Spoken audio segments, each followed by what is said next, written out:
시청자 여러분 안녕하십니까? 오늘 새벽에 1대1까지만 보고 도저히 조마조마해서 못 보겠다고 잠이 든 국민이 많았습니다. 또 많은 국민은 끝까지 텔레비전 앞에서 지켜보다가 카타르의 기적을 목격했습니다. 저도 가슴이 찡했습니다. 월드컵을 보면서 생각을 하는 국가란 무엇인가? 시청자 여러분, 이렇게 생각하는 사람들도 많습니다. 국경으로 나뉘어진 국가라는 게 뭐 그리 절대적인 존재인가? 국가를 뛰어넘어서 인류 전체, 세상 전체를 지켜보고 거기에 최고의 가치를 두어야 되는 것 아니냐.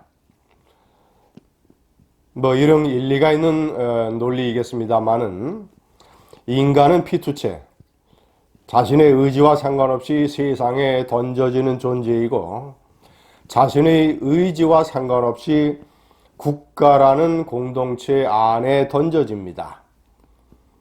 어쩔 수 없이 같은 언어, 같은 피부색, 같은 국토, 같은 조상, 이런 던져지는 조건 내에서 인생을 살아가게 됩니다.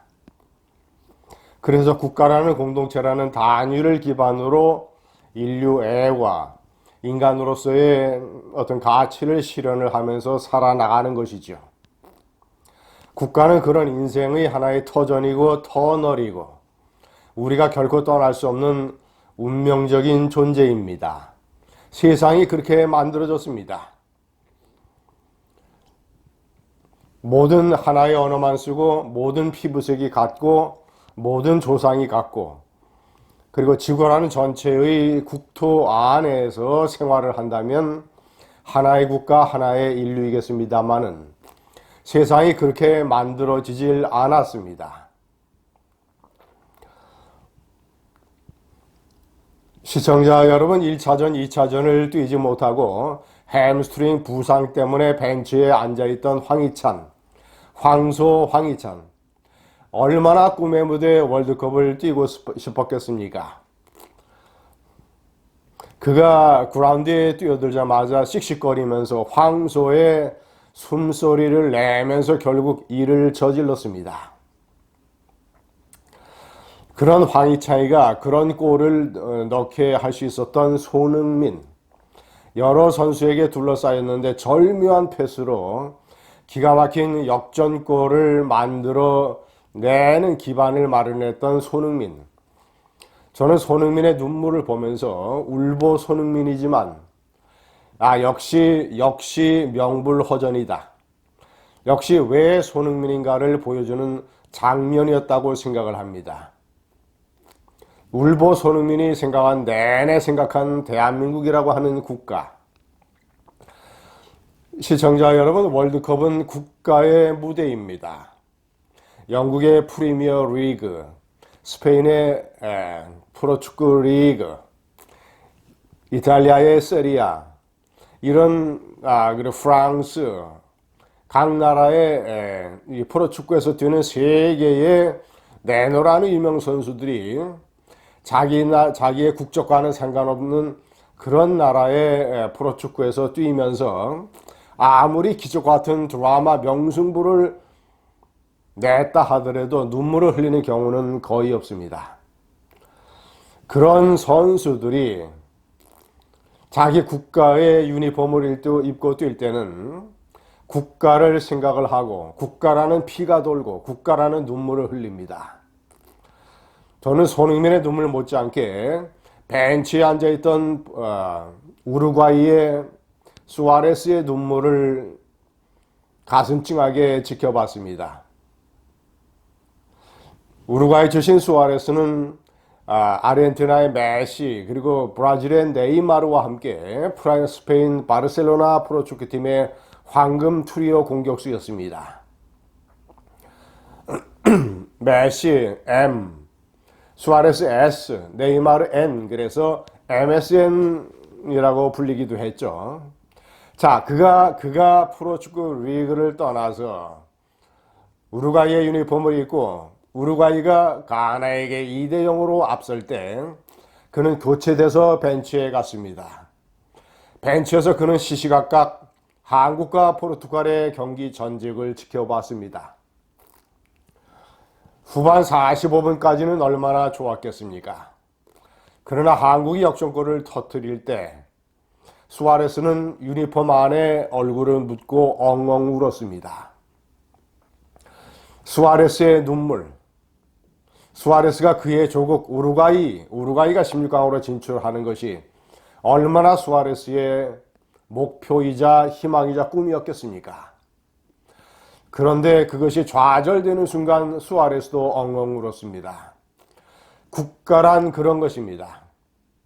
스페인 바르셀로나에서 아무리 많은 연봉을 줘도 메시와 네이마르 마찬가지로 아르헨티나와 브라질로 돌아가서 똑같은 눈물을 경험할 것입니다.